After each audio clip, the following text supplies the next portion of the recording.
Are you living with a narcissist? If not, can you imagine living with one?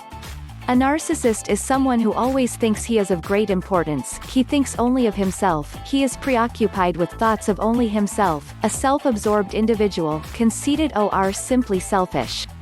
To live with someone who has this personality disorder is indeed an absolute disaster.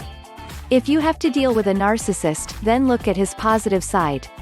If you did not find out earlier that your spouse is one of them, then you have to know exactly how to deal with them. It may be such a devastating experience to find out that you have married a man so exaggeratedly in love with himself, but there are ways on how to make life better. How to deal with a narcissist.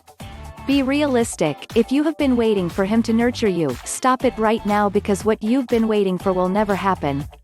You have to understand that people who are narcissistic spend most of their time loving only themselves, that they overlook the feelings of other people around them.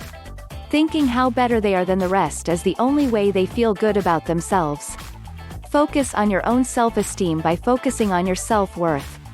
You will never feel so down.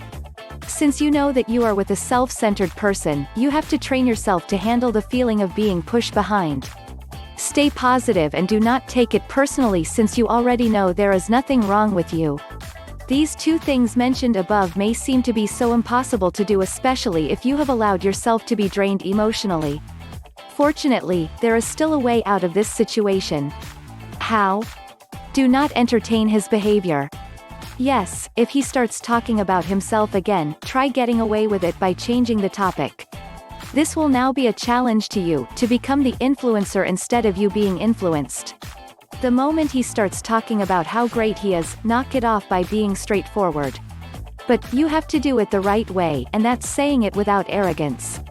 By doing this, you will notice that he would be talking about himself less, eventually. So, the bottom line is still patience. That is of course only if you want to stay, live and deal with narcissist. If you discover that you are indeed living with a narcissist, here are 10 killer techniques to completely destroy a narcissist's power over you. Please visit the website below to find out more.